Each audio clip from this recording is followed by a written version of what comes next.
If you convert $500,000 to a Roth and you live 20 more years, there's the potential. Now, obviously, there are no guarantees, but there's the potential for that to double twice. That $500,000 could become possibly $2 million that's tax-free. Well, that's a big deal, especially if you're concerned at all about leaving that financial legacy to the next generation.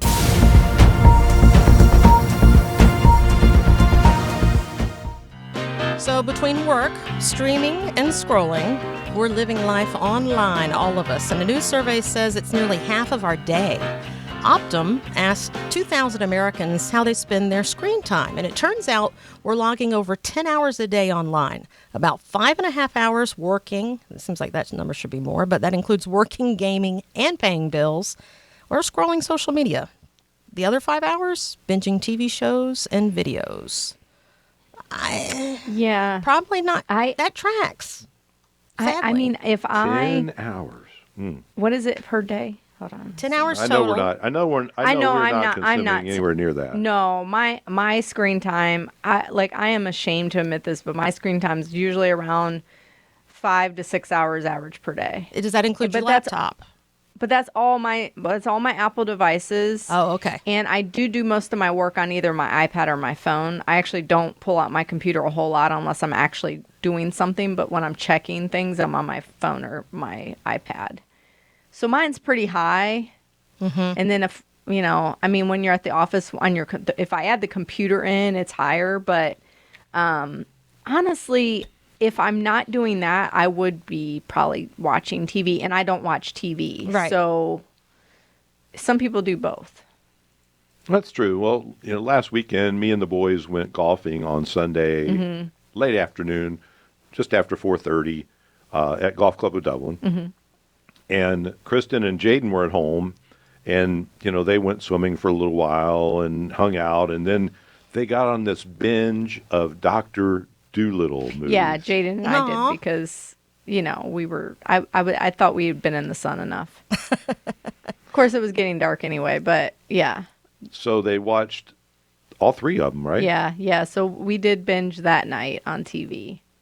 Yes. It happens. So Why you gotta call me out on that?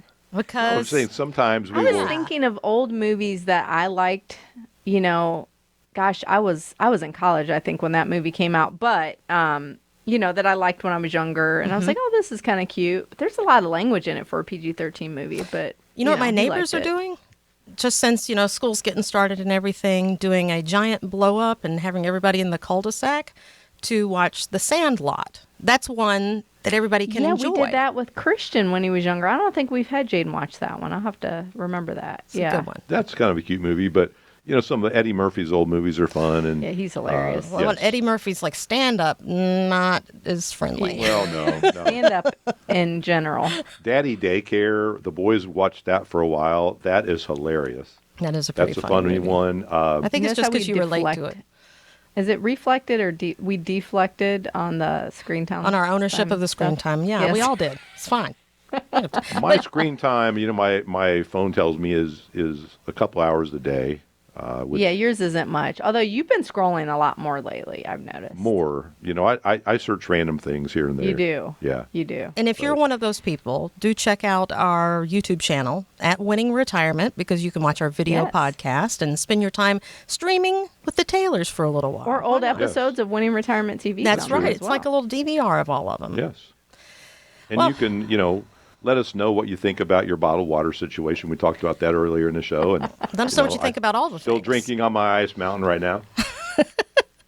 Well, you guys sometimes talk about the benefits of a lot of different things when it comes to investing in retirement, one being Roth conversions. So much that I've said Greg should change his middle name to Roth. You talk about it that often. So I know you believe in them in the right circumstance, but at what savings level does it really make sense for someone to consider a Roth conversion? Is there an amount? Well, not really, because what I look at is the whole picture. How does it affect somebody? Because I talk about it so much, nearly everyone that comes in the office asks me about Roth conversions for them and their family. And when you look at the whole picture here of what we're trying to achieve for a family, we want their investments to be as consistent as we can possibly get them within their comfort zone of risk. Right. And we want them, most importantly, to have enough income to maintain their lifestyle for the rest of their lives. That's the number one goal. If you can live the rest of your life without worry, when I say without worry, with as little worry as possible, at least on the financial end. That's number one. Then your investments, having those consistent. Then number three, I would say, is the tax bill. So what I like to look at when it comes to that is, can we address the tax situation and not hurt you for your income and future growth needs? Okay. Because, it's like anything else. When you're doing a Roth conversion, to me, it's like insuring yourself against future tax rates, right? And what they could be, what they might be, what it could do to your family, those kind of things. And like any other thing that you're insuring yourself for, whenever it affects your lifestyle today, isn't that what the whole program's for, to protect your lifestyle? Right. So if someone buys a life insurance policy, and because they buy that life insurance policy, they can't go on vacation, they can't do this, they can't go do anything else, then is it really worth owning the life insurance policy? I wouldn't think so. So anything that you insure yourself with, other than things that are required, like, if you own a house, you really have to have homeowner's insurance, especially if you have a mortgage, it's required. If you own an automobile, you have to have insurance on your automobile. That's required by law here in the state of Ohio.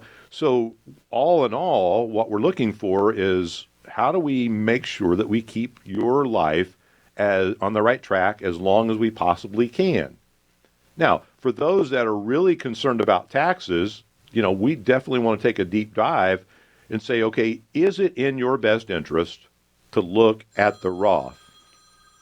Or to call Greg right now while we're on the air. Yes. If it's in your best interest, please feel free. What's crazy? He never has his ringer on, but I've been fussing at him lately. Yes, so I turned my ringer on yesterday, and because Kristen was trying to call me, and I had it off. And so now I have it on. You didn't want to get yelled at, so you had it on. You know what I do? I use the Find My Phone feature on him if he's not answering, so it dings his phone because I'm like, Whenever I hear that, I know Kristen's been trying to call me, and I didn't feel it. Mama needs you. Yeah. But you digress. Yes. What were you saying, my dear? So we have a great program that helps people understand how, at least what the landscape looks like. And, a lot of decisions are made just from that, because it will let folks see, hey, what if I just follow Uncle Sam's plan? Right. Well, Like, what is how Uncle bad could it Sam's be? plan? Yeah. That is, I wait till 73, I take my required minimum distributions, and I take them for the rest of my life, and we assume a fairly conservative rate of return just to make sure that it is, within sound reason. So we show that. Okay, here's what your tax bill could be based on Uncle Sam's plan. Here's what it could be if we convert whatever percentage of the IRA dollars, 401k dollars that we believe we should convert to a Roth. How would that impact your overall tax bill over your lifetime? And typically we assume that at least one spouse lives to age 90 or the individual lives to age 90. Just in case. Just in case. And that lets them know, okay, well, what if we convert to Roth? How could it possibly look then? And then what if we don't convert to Roth at all, but we start taking more aggressively annual distributions earlier and more in greater amount rather than just the required minimum distribution? How could that impact my lifetime tax bill?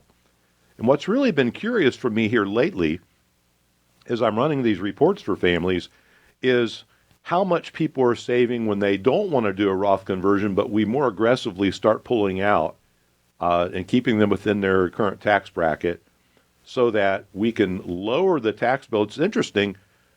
It's typically anywhere from 30 to 50% less tax over their lifetime by starting earlier taking it and taking more than what would have been required. Huh. Yeah. So that's really been that's been really interesting to me. But we save even more in many, many cases when we convert to the Roth. The advantage of converting to the Roth is that it allows us to pile up money tax-free Which is always good.